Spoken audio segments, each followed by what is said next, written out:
Salam sejahtera untuk kita semua. Pelajaran Sekolah Sahabat dengan tema utama Misi Allah, Misi Saya. Pelajaran ke-9, Misi kepada orang yang berkuasa. Rabu 29 November, Misi kepada orang kaya. Bacalah Matius 19 ayat 16-22. Pelajaran apakah yang bisa kita pelajari dari cerita ini? Ketika berbeda dengan Nikodemus, ada seseorang yang tidak menerima Yesus. Interaksi Yesus dengan seorang pemimpin muda yang kaya menunjukkan bagaimana bahayanya sebuah jebakan kekayaan itu bisa terjadi. Lihatlah kata-kata ini. Sekali lagi aku berkata kepadamu, lebih mudah seekor unta masuk melalui lubang jarum daripada seorang kaya masuk ke dalam kerajaan Allah. Matius 19:24. Tentu saja, hal ini tidaklah berarti bahwa orang kaya tidak bisa diselamatkan. Tetapi, jika orang-orang seperti ini tidak berhati-hati, kekayaan mereka benar-benar bisa menjadi penghalang bagi keselamatan. Pada akhirnya, orang kaya dan orang miskin akan menghadapi nasib yang sama, kuburan. Ini berarti bahwa orang kaya sama-sama sangat membutuhkan keselamatan sama seperti yang lainnya. Walaupun uang bisa membeli apa saja, itu tidak bisa membeli sebuah kelepasan dari kematian.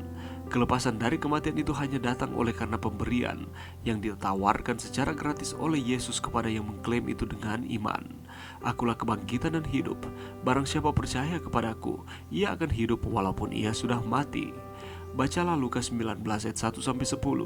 Apakah yang menjadi perbedaan dalam cerita ini dibandingkan dengan cerita sebelumnya tentang orang muda yang kaya? Sakeus merespon Yesus dalam sebuah cara yang sayang sekali tidak dilakukan oleh pemimpin muda itu. Perhatikan, Yesus tidak mengatakan kepada Sakeus untuk menjual apa yang dimilikinya dan memberikannya kepada orang miskin, sama seperti yang dia sampaikan kepada pemimpin muda itu. Yesus tentu saja tahu bagaimana pemimpin muda yang kaya ini terikat dengan uangnya, dan itulah alasannya mengapa Yesus mengatakan hal tersebut padanya. Sebaliknya, walaupun kita tidak mengetahui semua yang diucapkan Yesus ketika berada di rumahnya, Sakeus benar-benar diyakinkan oleh Yesus dan mengetahui bahwa dia harus membuat beberapa perubahan dalam hidupnya, secara khusus hal-hal yang berhubungan dengan kekayaannya. Apa gunanya seorang memperoleh seluruh dunia tetapi kehilangan nyawanya? Dan apakah yang dapat diberikannya sebagai ganti nyawanya? Apakah yang seharusnya dikatakan oleh ayat-ayat ini kepada kita semua? Pelajaran yang bisa kita dapatkan pada saat ini, saudaraku, ada seorang anak muda yang hebat sekaligus kaya. Ia datang kepada Yesus dan ia bertanya bagaimana supaya ia dapat masuk ke dalam kerajaan Allah. Orang muda ini sekaligus ingin mencari penegasan. Apakah semua yang sudah dilakukannya selama ini dapat menjamin dia memperoleh hidup kekal? Semuanya itu telah kuturuti, apalagi yang masih kurang. Itu yang disampaikan oleh orang muda ini. Ia berpikir bahwa keselamatan dapat diperoleh melalui usaha-usaha manusia, yaitu dengan berbuat baik dan sebagainya. Firman Tuhan dengan jelas menyatakan bahwa Dialah yang menyelamatkan kita dan memanggil kita dengan panggilan kudus, bukan berdasarkan perbuatan kita. 2 Timotius 1 ayat 9. Karena harta kekayaan melimpah, anak muda ini berpikir bahwa kekayaan ini dapat memberikan keselamatan kepadanya. Ia pun memilih bergantung pada apa yang ia miliki, bukannya menjadi saluran berkat seperti perintah Tuhan. Sehingga Tuhan memerintahkan, pergilah, jualah segala milikmu dan berikanlah itu kepada orang miskin. Ayatnya yang ke-22. Pergilah ia dengan hati yang sedih.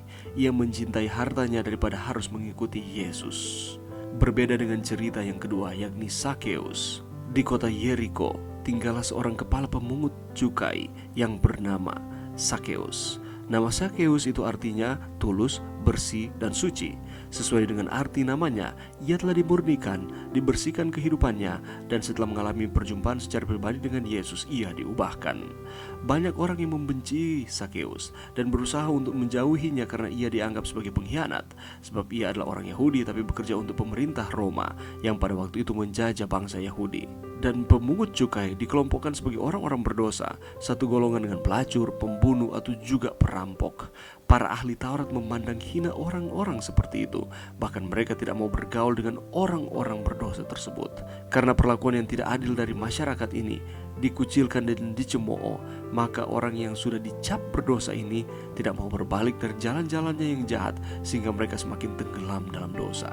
Dan apa yang terjadi kepada Sakeus ketika mendengar Kristus sedang melintasi kota Yeriko dan banyak orang berkerumun ingin melihat dia?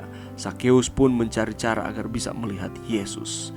Karena dia bertubuh pendek, Di dalam Lukas 19 ayat 4, di sana dikatakan, berlarilah ia mendahului orang banyak, lalu memanjat pohon ara untuk melihat Yesus yang akan lewat di situ.